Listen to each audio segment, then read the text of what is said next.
Hey everyone, this is my macOS music visualizer project.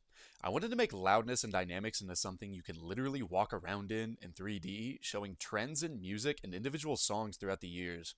I built an interactive renderer that takes audio features, turns them into dense 3D point clouds, voxelizes them into a 3D scalar field on the GPU, and then lets you explore that field as points, isosurfaces, or array marched volume.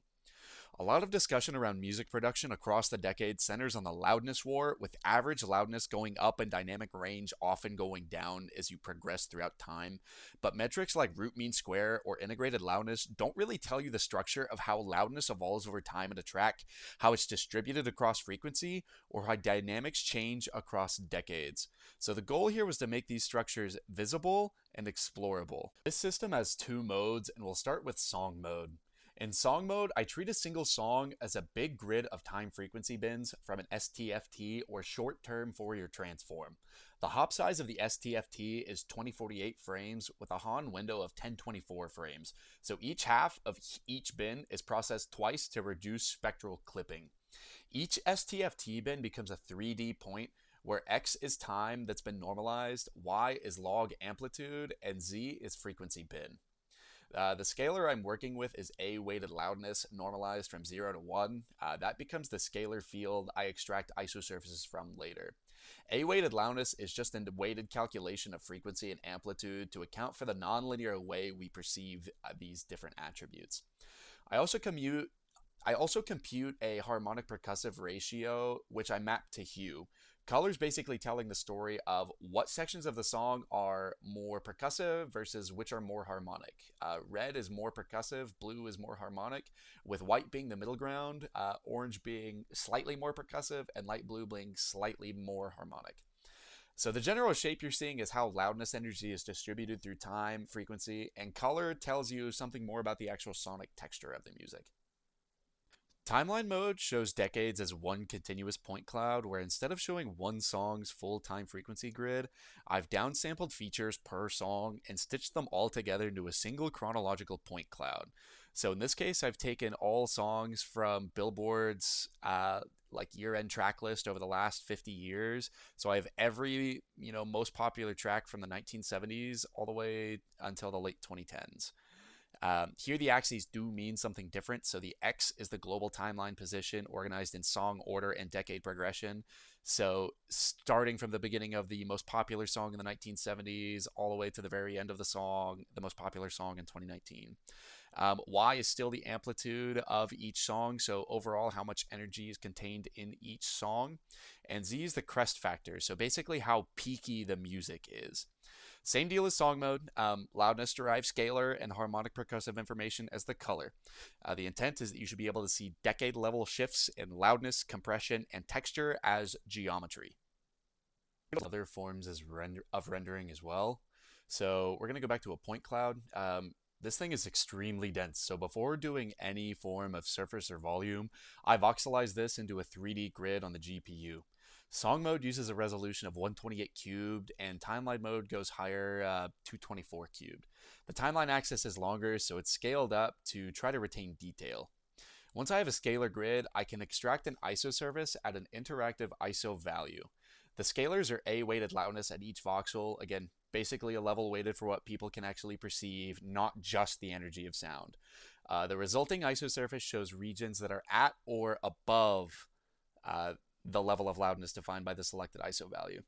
I implemented two GPU extraction methods, two isosurface extraction methods. Marching tetrahedra, which subdivides each cube cell into tetrahedra, uses a case table and generates triangles where scalars cross that ISO value. Dual contouring, which I'll go ahead and show right here. It places a representative vertex per cell that straddles the ISO value and then connects those vertices together. In practice, dual contouring tends to produce smoother, more coherent surfaces, while marching tetrahedra can look more jagged and fragmented. The other big visualization mode is volume rendering. I ray march through the 3D scalar field and apply transfer functions that map scalar to color and opacity. I have a few presets like Classic, Ember, and Glacial that emphasize different density ranges. So Classic is balanced with mostly linear color and opacity scaling. Ember Ember boosts low to mid densities, so subtler regions are a little bit more visible, and glacial regions suppress the low densities and ramps opacity at higher values to emphasize the more dense areas while also using a sharper fall off. This is nice because you can actually see continuous density structures inside the volume that an extracted isosurface might hide. Everything's generally fast enough to feel very interactive as well. Voxelization and extraction are generally around the 10 to 17 millisecond ballpark, depending on the mode, algorithm, and point cloud size. On the first run, there is some general overhead that Metal has to handle, so it hits closer to roughly the 35-second mark.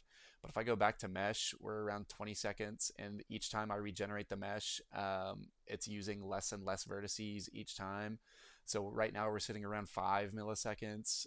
Again, building the entire mesh, there's some Metal overhead to handle. Um, Mesh extraction's running actually a whole lot faster than I expected to right now. So yeah, these are just the general looks of the isosurfaces that I've been extracting.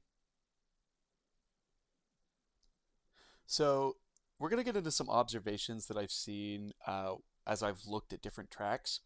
In song mode, at low to moderate ISO values, the surfaces tend to form these sort of hillish structures that reflect how dynamics evolve across frequency over time. At higher ISO values, you start to isolate these peak events, which correspond to the smaller disconnected blobs representing these intense moments. There is one song in particular that I think illustrates this point extremely well. Let me just load it up really quick, reset the viewpoint. Um, this is a song that came out in 2018. It's from Drake. Um, as I start to increase this ISO value, you can actually start to see the bass line come in and out. It's kind of like a big theme of this song is the bass line comes in, switches over to a completely harmonic section, and then the bass line comes back in.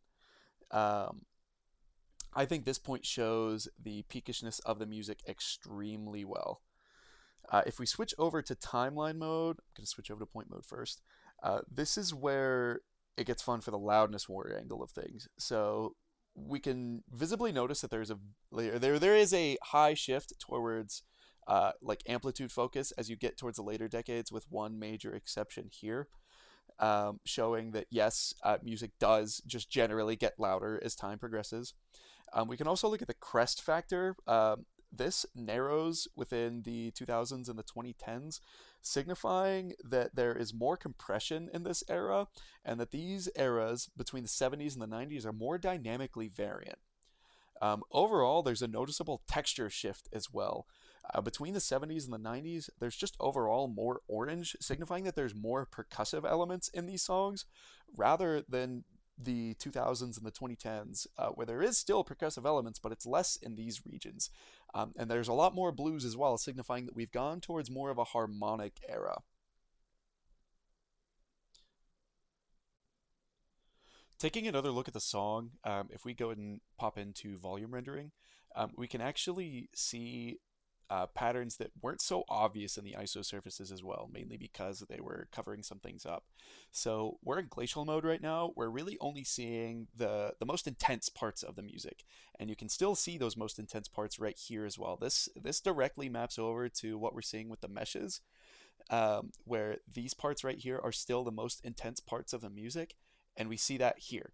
Most intense, most intense, most intense. We can go over to the Ember mode, which highlights a little bit more of the mids, so we're seeing a bit more of the signals pop through. And Classic mode looks generally the same as the Ember mode, but we get that color mapping back between the harmonic and the percussive elements. So we're back in isosurface mode using marching tetrahedra, and I just want to illustrate some of the points that we're seeing here. If we go up to get a little bit better of a perspective, remember that the ISO value is mapped in relation to the loudest voxel overall. So in this mode, things are going to disappear relatively quickly because we're focusing on the loudest areas of the music, right? So something to note is that the higher we get, we still have a little bit more frequency between the 80s and 90s, but we start to lose some of this variance, or like a little bit more information the higher we go, while still retaining a little bit more between the 70s and the 90s and losing what we have between the 2000s and 2010s. This is basically saying that this music has a higher peak and reaches loudness more often than these pieces of music do.